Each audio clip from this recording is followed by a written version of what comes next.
G'day there, Scotty Brizzle here, and this week I was invited along for a bit of a town tour with the Heritage Council of New South Wales by my good friend and someone who you may have seen me interview before, Lismore's champion, Murray Ings. So Murray took the Heritage Council around to all our old and beautiful buildings and looking at the possibility of listing more buildings as heritage, as we've only got about 6 here in Lismore, and unfortunately it seemed like the Heritage Council weren't too impressed that I tagged along. I wasn't allowed to film, which threw a bit of a spanner in the works for this video I was trying to make. But I have come back a couple days later to catch up with Murray and talk about everything that's happened, but also give a bit of a Lismore update since the first interview with Murray. So let's rip in. Here's the part 2 with Murray Ings. Yes, Scotty. Yeah, bro. That first interview we did blew up, so I think people have been waiting for a round 2. Well, there's a lot's going on since we've done that one too, but yeah, it's good to give them an update on it because it's sort of, no one really does it. You go to a government agency and that to ask them something about this, they haven't got a clue, they're not connected to the people. The other day you invited me along to come have a walk around with the Heritage Council of New South Wales, right? Yeah. I love it when I rocked up and you said, oh, this is Scotty, can he come around for a walk with us?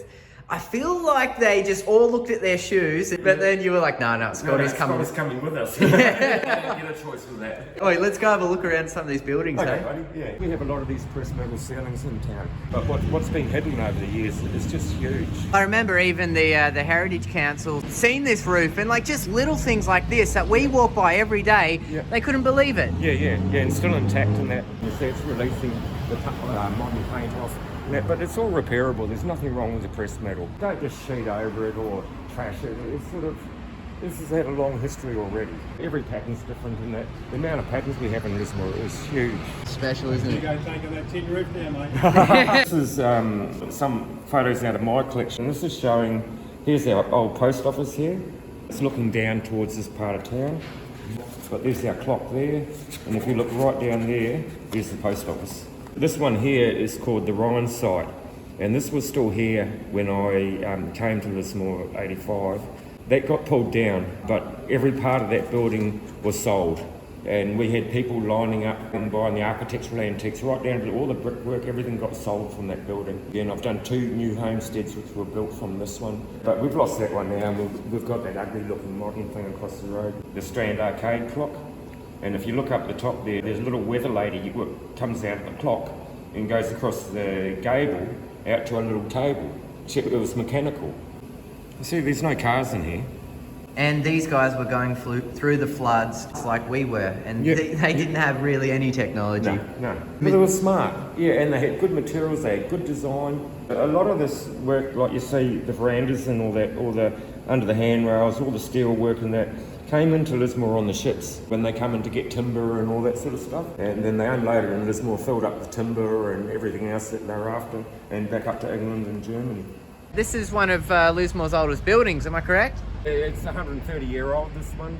We have got some earlier ones, but when this was built, Lismore was quite a hard place. Like, we had the timber getters coming in, we had the brick ships coming in, we had the gold coming in, we had the cattlemen coming in. This was a thriving town early in the piece. We've gone backwards. We've stuffed this up somehow. So yeah, this is the building that the Heritage Council of New South Wales were absolutely frothing. Some famous designer. I didn't know who he was, but they were excited. They were excited. So this is the spotlight one. They're covering it up again. These walls are all still wet. And if you look down at the brickwork in there, you can actually see the moss growing in the brickwork, and they're so wet. But they're just going to sheet straight over the top of it, over the ceiling, over the walls, and back to business again. The shop swap went in early and covered this sort of thing. Mould and moisture's come into the new gyp rock. It's buggered. It's got to be replaced. It's got to be stripped out again. So who's to blame for this? I'd say multinationals. It's not so much our community-owned buildings. It's more of the multinational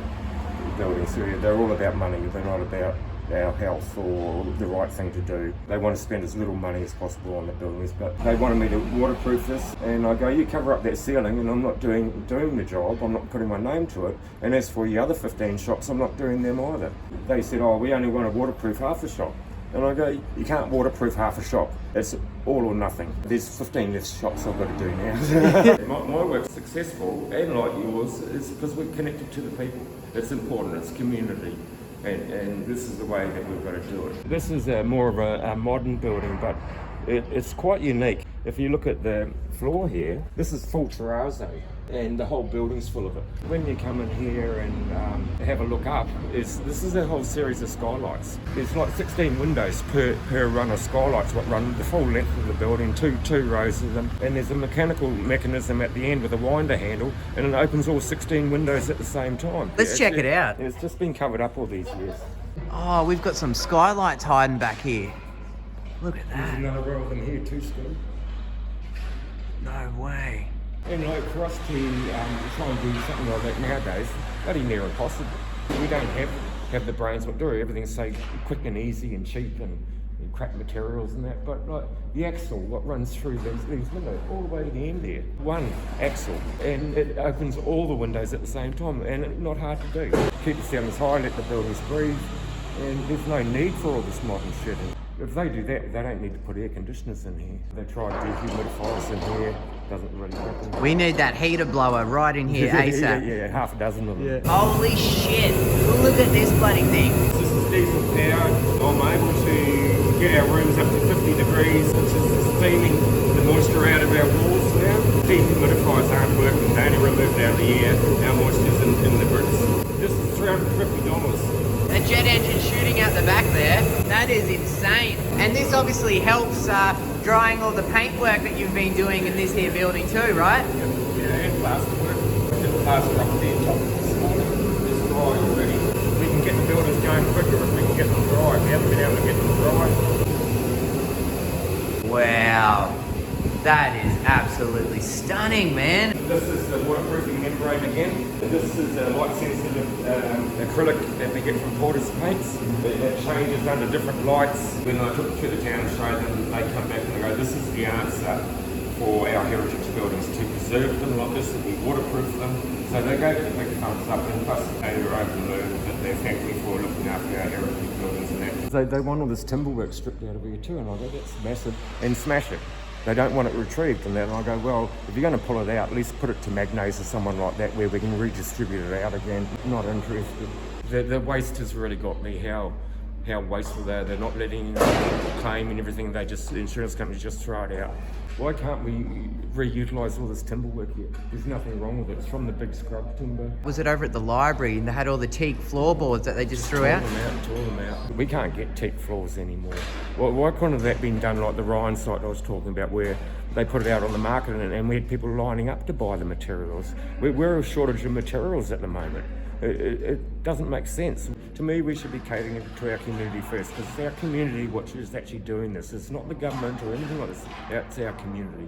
Like, this is a national disaster what's happened here, and they're trying to sweep us under the mat. This is a beautiful town, and our buildings, we've got it here. And that's what the heritage people were so blown out about with Lismore. It's all here, it's just been covered up. I've heard we've had a couple more break-ins last night, is that true? 5 more last night in the CBD here.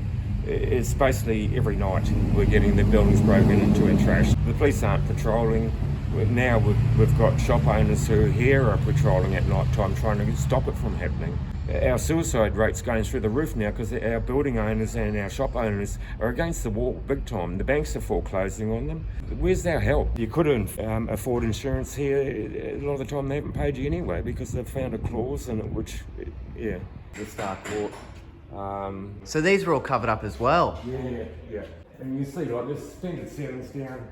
Look what they're hiding. Why would you put suspended ceilings in here? Is it just for the wiring and air conditioning and whatnot? Or? Yeah, and modernisation. It's a lot less money to look after something what's lower. I asked the guys who were stripping out how many of them had skylights in them, and they said just about all of them.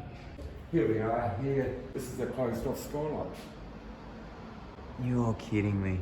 Well, you can see, look at this natural light pouring in. Yep, they're all covered up. This is all totally original. And you were saying these panels here, the glass panels were also covered up? Yeah, they covered all that up in the 90s. This was a building what was designed for the 1886 flood. And so the tile went all the way up. These were designed to flood. This building was designed to flood. Look up inside here. Look at the area up in there. Those ceilings are massive, and you can see where the false ceiling stops here. Wow. And with the early day, the carriages used to come through the laneway here, around and out here, so you get dropped off right at the front of the Star Court Theatre. Ah, it's like a movie. All right, so you just saying we've got the Heritage Council of New South Wales coming back, and hopefully we could get some good news. We lost our museum in the floods and that's an important part of our history, and coming back in a couple of weeks to see if they can sort it out, make some sense of it all. The connection to our people here in the community, it's really important, and it's where our government agencies have missed the whole point. Keep it real, like no bullshit about it. Thank you very much, Scotty. You're doing it for love, you're not paid to do it. It's like me running around town organising it. I don't get paid for it, I only get paid for when I'm on the tools. And we can't expect our agencies to do it because they've got no connection to community. It's sad, but it's the reality of it. You're a legend, bro. Until next time. Likewise. Wow. What a beacon of knowledge that man is, huh? But fingers crossed we get some good news from the Heritage Council, and we can, like Murray said, preserve Lismore. We've got a long way to go, but hey, we're moving. And if you find value in these videos and want to support what I'm doing, please donate to my Patreon page. I'll just put that one below. And a massive thank you to those who have donated thus far. And this video was brought to you by my very first sponsor, the legends at Benchtop Espresso here in Lismore. Stop in and grab yourself a coffee today. But until next time, keep it real and give your mum a hug for me.